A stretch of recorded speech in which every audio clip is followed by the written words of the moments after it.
John Cena just made his return, so we'll see what's going on there with him. We'll also check out the latest updates on the Bloodline story, LA Knight's feud with The Miz, and much more. Let's start things off with John Cena's return from the September 1st edition of SmackDown and how it morphed into the Bloodline storyline. So, John Cena kicks off SmackDown with his big return. It's his first WWE appearance since Money in the Bank back in July.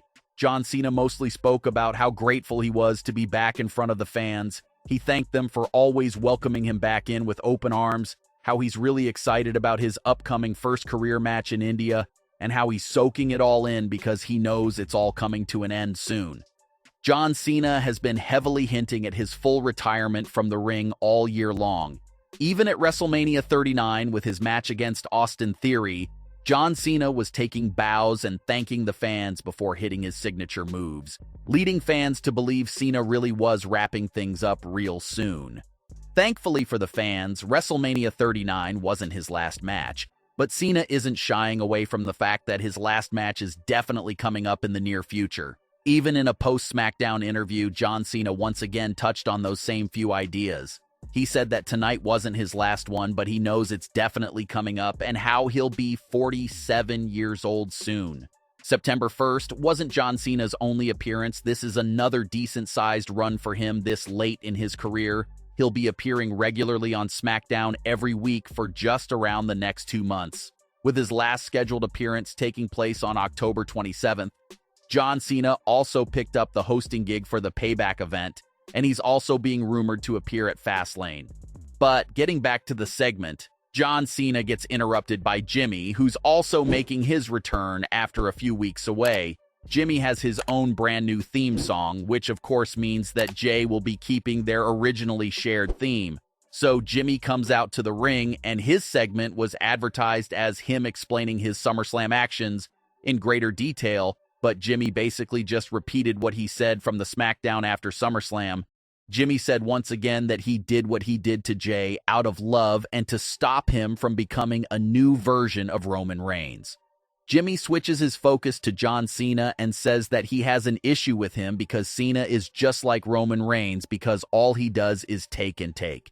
Jimmy said that the only difference is that John Cena takes with a smile on his face, while Roman doesn't have a smile on his face when he takes things. Cena then responded by telling Jimmy that the wrong brother quit the company. Jimmy tried attacking him, but Cena was able to deliver the attitude adjustment. And this event just started a spiral of bad events for Jimmy. Jimmy then went backstage and started verbally abusing some of the WWE crew members. That only got him in more trouble, and he was called into Adam Pearce's office. Mia Yim was already in the middle of a conversation with Adam Pearce, but Jimmy comes right in and rudely interrupts their conversation and disrespects Mia.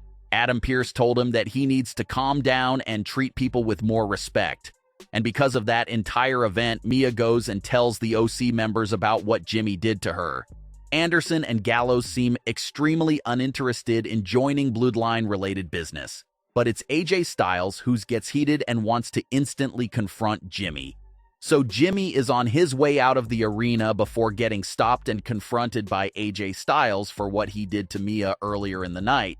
But the big twist of the segment here is that Solo Sikoa comes to Jimmy's rescue and takes out AJ Styles for him.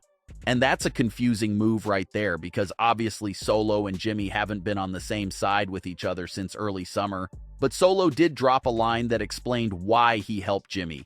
Solo said that Jimmy is out of the bloodline when they say he's out of the bloodline, which basically implies that Roman Reigns must have given these orders to Solo Sikoa to go after Jimmy and bring him back into the bloodline and tell Jimmy that he's not free yet at all. After SummerSlam, Roman was actually grateful for what Jimmy did and wanted to bring him back into the bloodline as the new right-hand man.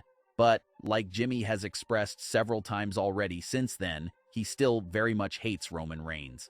His thoughts, feelings, and standings towards Roman Reigns hasn't changed at all despite his SummerSlam heel turn. He still hates Roman and wants nothing to do with him, and that's why he did what he did to Jay at SummerSlam.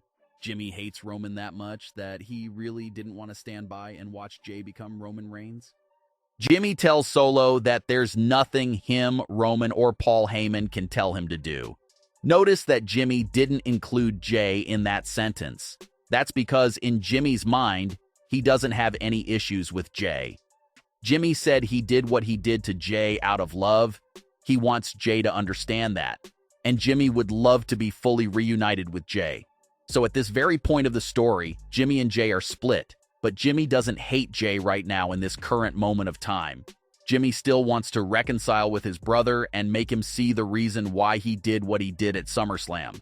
But Jimmy still very much despises Roman, Solo, Heyman, and everything they stand for. He still doesn't want anything to do with them. But it looks like ever since SummerSlam, Roman and Heyman have been looking at Jimmy as basically a Bloodline free agent. They know that Jay is obviously not going to want anything to do with Jimmy after SummerSlam, so Roman and Heyman are trying to reel Jimmy back into the Bloodline. But so far, it's not working and Jimmy is basically on an island by himself right now. But then we get to the closing moments of SmackDown that a lot of fans argued made things a bit more confusing. Jimmy makes an appearance during Solo Sikoa versus AJ Styles to interfere in the match and assist Solo Sikoa in picking up the win over AJ. And after the match, Jimmy tried to celebrate with Solo, but remembering all of the recent events and even what Jimmy said earlier in the night, Solo instantly gets on the defensive and attempts to go for a spike on Jimmy. Solo doesn't hit the spike on him because Paul Heyman tells him not to, and he leaves the ring. Jimmy also gave AJ Styles another super kick in those closing moments. The show went off the air with Solo and Jimmy staring at each other while Paul Heyman called Roman Reigns. And this is a moment that just really had fans wondering what's going on here. Jimmy just gave Solo Sikoa the cold shoulder earlier in the night and said he doesn't want to hear anything from him, but then he comes out 20 minutes later to help Solo win a match and try to celebrate with him. A lot of fans are still trying to figure it out, but some fans believe that Jimmy is probably reverting back to trying to break Solo Sikoa out of the Bloodline by using some manipulation and gaslighting of his own. Roman's main power is obviously the power of manipulation. That's basically what he used to make the entire Bloodline fall in line. So maybe Jimmy is taking that into consideration and now trying to manipulate Solo into leaving Roman and Heyman. If you look at the story direction in that way, then it definitely makes a bit more sense. Jimmy hates Roman Reigns with a passion, but that hatred really shouldn't be there with him and his brother Solo Sikoa. So maybe he took some time to think about it and figured that he'll try and get through to his brother Solo Sikoa. Obviously, the way Jimmy was trying to get through to Jay and help him at SummerSlam didn't work out and wasn't appealing at all to Jay, so maybe Jimmy is taking a new approach with his attempt of trying to get through to Solo.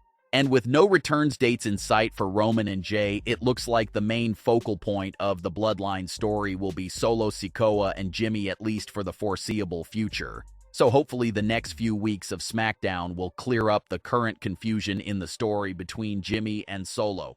And obviously once Roman and Jay make their returns, maybe that's when we'll see the next big steps for this story come into place. So we'll see how this heel turn continues to unfold for Jimmy. SmackDown also featured a face-to-face between The Miz and LA Knight. They both took some heavy and deep personal shots at each other during the segment. The Miz argued that LA Knight is basically just cosplaying as a WWE superstar and that none of it is genuine. LA Knight argued that he had to grind for everything he's ever gotten, while The Miz got served everything right to him. Maryse was even heavily referenced in their exchange of words. LA Knight wanted to give his regards to Maryse in advance for sending her a broken and beaten down husband, and even told Maryse to give him a call after Payback if she needed someone. So the feud has definitely gotten extremely personal to that level. But it'll be interesting if Maryse could be brought into this storyline in the near future if it continues. Whenever The Miz gets involved in a heavily featured storyline, Maryse does make either a special appearance or a cameo appearance. So now that she's been directly name-dropped in the story, it'll be interesting to see if she does make a return to confront LA Knight for his remarks as well. But what are your thoughts on today's stories? Thanks for watching, guys.